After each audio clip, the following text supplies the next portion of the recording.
My name is Hojung. I'm a social psychology student researching loneliness at the University of Chicago, and we're lonelier than ever before.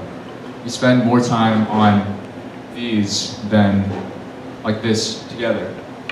And today I want to tell you about how we want to use food at the home dining table to turn it into a space for new connection. Homecooked is a social dining platform that organizes small group meals at the homes of local chefs. Chefs can be amateur or professional, anyone who wants to share their cooking with the local community. Here's how it works.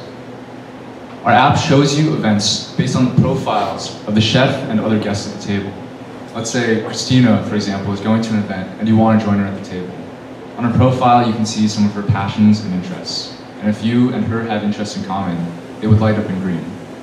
We highlight common interests because our early events have shown us that it's a key motivation for people to join the table. After the guest books a seat, we provide them with the address. The chef greets each guest at the door and invites them into their home for a home-cooked meal. The food, the intimate setting of the home, and the shared interests of the guests, these ingredients mix to cook up a warm and inviting experience. For chefs, Homecooked is a fun and flexible way to share their cooking with people in the local community. On average, meals range between $15 to $30, but ultimately chefs determine the booking price based on the cost of ingredients and the amount of time that they worked. They take 95% and we take a 5% cut, charging an additional 10% to guests. What we're trying to do is create a new flavor that doesn't currently exist in the market landscape.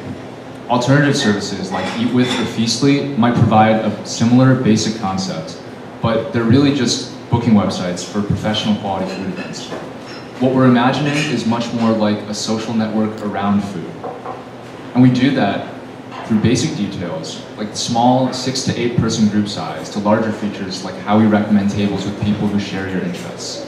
We've designed every aspect of the user experience around that core philosophy.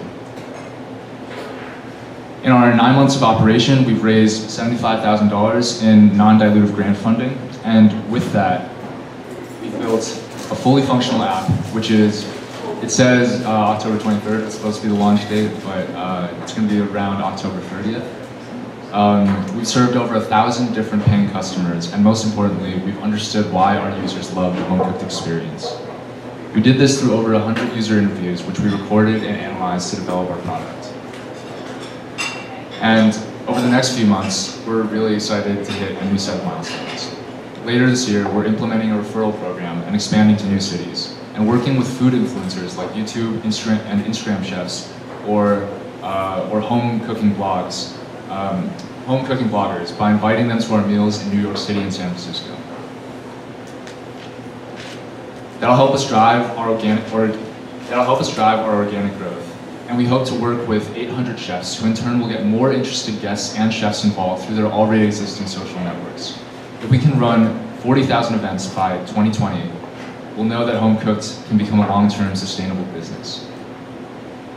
Currently our team has 4 members. Eric, our CTO, is a full-stack developer and designer and has a vast array of technical experience. Kevin, our COO, has 12 years of experience in the restaurant industry and has been working in his mom and dad's Chinese restaurant since basically when he could walk. Gabe, our creative director, has managed brands ranging from magazines to production companies and is a marketing expert. And finally, my name is Hojung. I'm the CEO. And my frustration with today's social isolation compelled me to study the psychology of loneliness.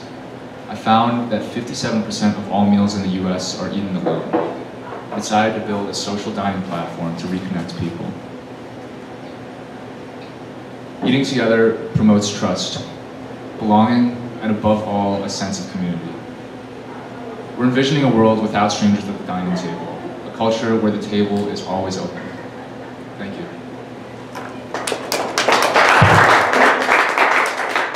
All right, if you would please wait for the microphone before you ask your question so the camera can hear you and so we can all hear you. We would like to ask the first question.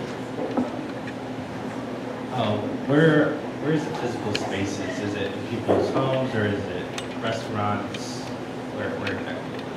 Yeah, it's mainly in people's homes. So home chefs, we found stay-at-home moms and dads, refugee chefs, and culinary school students and alums.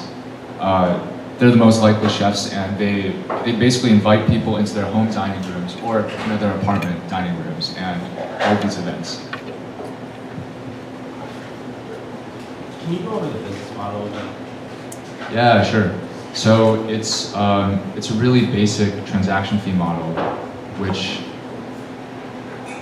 so the chef chooses the booking price, although we're going to help them with smart pricing recommendations based on what their menu is. And they take 95% of what they charge. We take a 5% cut from them to cover the payment processing, and then we add 10% onto their fee and charge it to guests. So it's really similar to how most shared economy businesses work, like Uber, Lyft, or Airbnb. My question here is about sort of the liability side and whether the chefs have that or if you have that. I'm just thinking along the lines of someone gets sick at something or some sort of problem.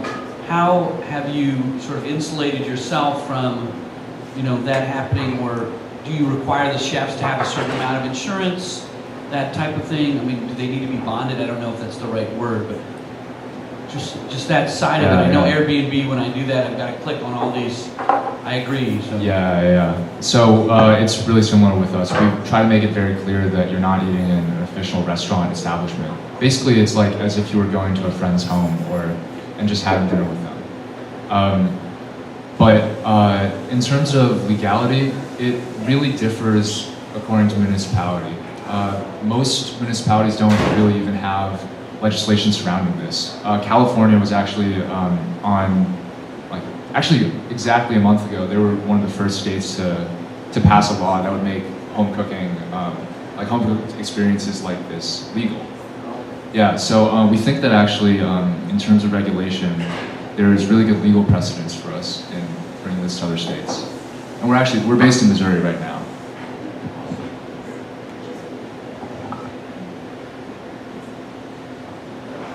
So I was wondering, do you have to register as a chef in order to know that you're going to, that's the person's house, to cook a meal by them, or do you register as? Sorry, could you say it a little bit louder? Yeah, with the app, do you register as a chef to know that you're a chef, or do you register as like an eater, or what, how would that work? Yeah. So the default sign-in is you sign up just with a user profile, and then you can attend events, you can book events, and then from there, if you want to be a chef, you just there's like a tab, and then you go through this approval process basically with us, where we try to determine whether you'd be appropriate host, which usually entails like doing a test event with some of our main guests who already agreed to undergo. Or to undertake an additional level of risk in being a taste tester. Yeah, I realized that for 1 million cuts pitches, there has to be an ask, and I guess my ask for you guys is if you know of any individuals or organizations that kind of fit that profile of people who would like to be chefs, culinary school students or alums, refugee chefs we found, and stay-at-home moms and dads. And if you connect, if you could just come up after and talk about that with me, that would be awesome. So, thanks for a wonderful presentation. You've definitely put a lot of work into this, and I appreciate that. So, can you speak to, low or good and bad scenarios as far as launch in terms of user volume? So, what are your projections in terms of how many chefs and users that you have, maybe a year out, 2 year out, whatever you projected? Yeah, so our projections changed very recently because, and I'm sorry I'm so low energy today and stumbling over my words. I got 30 minutes of sleep because last night we found out that we got into that we got an interview for Y Combinator. Okay. So I just did not sleep all night, but we think that would actually accelerate our growth timeline. Okay, I think worst case scenario, a year out, we would have 100 chefs because right now already we have 25 and we haven't really been trying to grow at all. We've just been building the product. And like a best case scenario, I think we could hit like 1,200 chefs. And when I say chefs, I mean like power chefs. So like chefs that host an event once a week. Yeah, so that would be a pretty solid user volume. Never apologize. Nobody had any idea except for you. So you're doing good, man. Don't worry about it. Can you talk to me about your raise? I know you said you. Could you put the mic a little bit closer to your... I'm sorry. Sure. Can you hear me now? Yes, yeah. Can you talk about your raise? I know you said you got non-diluted grants. Are you looking to raise? Outside of Y Combinator's accelerator program, we're not actually looking to raise because we've been able to raise, well, yeah, I'll just go to the slide. We've been able to raise non-dilutive grant funding from a variety of sources, universities, pitch competitions, just kind of around the US and other parts of the world. And we anticipate that we could raise basically our entire pre-seed and seed round through just these pitch competitions. The landscape of those opportunities has just changed dramatically in the past 10 years even. But no, the short answer is we're not looking to raise right now. Okay, but I'm talking about eventually, especially looking to scale, right? Yeah. That's what I'm. We think right now our runway would last us about 20 months because we have very low costs. We also don't pay ourselves salary, although maybe we should at some point. We'd be looking to raise, I think, in about 2 years from now. So what's your actual marketing plan here? I mean, do the chefs need to also have a venue, or can you have venues that have seating for 4 to 8 or something like that? I know a lot of restaurants are closed on Mondays, so you might be able to tap into some of that. Yeah, so actually the way that I think, so I think there were kind of 2 parts to your question, but I'll address the second part first. When Airbnb first started, they envisioned people just renting out their air mattresses to people. And then it evolved into something entirely different, right? People were renting out castles, tree houses, even hot air boilers on Airbnb, which is just basically up to the creativity of the user market. So restaurants definitely we see as a possibility. You know, like late night after restaurants have closed, if they want to organize this kind of event, by all means, or even in a park. It doesn't really, it's not really restricted. Although we call it Homecooked to kind of create this sense of this sense of nostalgia of like home cooking and being together. It doesn't necessarily have to be in the home. And as for marketing, we have actually found that so far our referral program has been really powerful. And we've estimated that it's hard to measure now because we don't actually keep metrics on this exactly, but for each guest that books an event, we found that on average they refer 2.3 more guests who book within a month. And so that's like the early indications of really, really fast growth. And that's what we're looking at right now in terms of marketing. There's a group called Food Spark, and they book dinners once a month with a topic. So they get a chef, they get somebody's home or a space where they can fit like 15 people, and the topic this month is LGBT or racism or how can a community come together. So that might be another strategic alliance. Yeah, that would be cool. I'll look them up, definitely.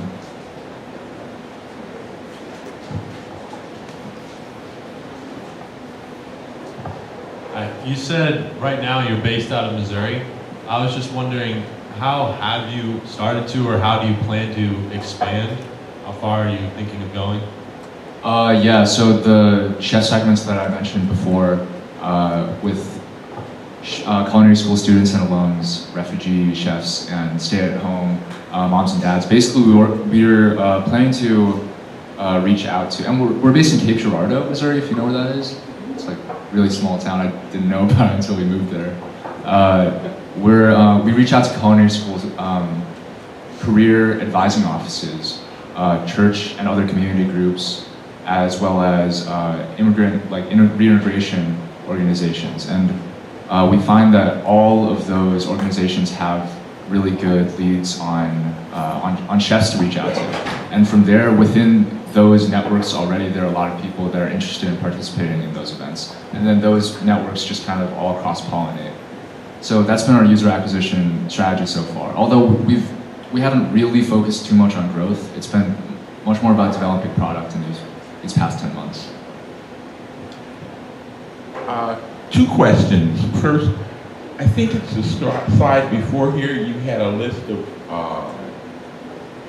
yes, that one. Yeah. Okay, are those what you would consider, well, no, I see who they are now. I Yeah. missed it before. Okay. So, in terms of what we consider important to the experience, because what we envision is basically stronger communities centered around food. And the frequency at which, Airbnb experiences, they kind of have started doing social dining, but not really. And then our competitors, Eat With and Feastly, which are more direct competitors, their users, on average, book their events bi-monthly to monthly, which I don't think is actually often enough to make a behavior stick. And so we think that the price point, focusing on the people, like actual relationship building, and higher frequency is really, really important because it gets people coming back to the table. It's not just this one-off thing that, let's say through Airbnb you travel somewhere and then you might want to try like a Parisian home-cooked dinner. That might be an experience that you see on Airbnb, but you're only going to try it once. And if you, I don't know, unless you travel like really, really often, right? And that's why we've organized the experience around, instead of just seeing like what's on the menu, we think that what's important in getting people to join these tables is understanding who else is at the table and then who else they can meet through food. And I don't know if that answered your question, but. That one, yes. Are you in St. Louis? We're just expanding to the other parts of Missouri now. So we're primarily headquartered in Cape Girardeau and New Haven, Connecticut. But in the coming weeks / months, we're going to be expanding further into St. Louis and Kansas City. And so we're reaching out to these the organizations that I mentioned in my other answer over the next couple of months. So let me ask you a question. How do you keep a person safe? So if I want to, Yeah. if I'm in another country and I'm like, oh, I'd like to have an Italian dinner with an Italian family. How do I know that those people are safe people and I show up, I'm not going to get like bopped in the head and kidnapped? Yeah. So the way that we kind of take we kind of try to follow in the footsteps of other organizations that have done a good job of this. So for like Lyft or Airbnb, they do background checks on their hosts and their drivers, and we'd be trying to do something similar with at least the chefs. But in terms of safety concerns, this is something that we have to think about really, really carefully over the next couple of, like the whole life of the company. Thinking about like community guidelines, thinking about how to keep people safe. It's something that we don't have a complete answer to.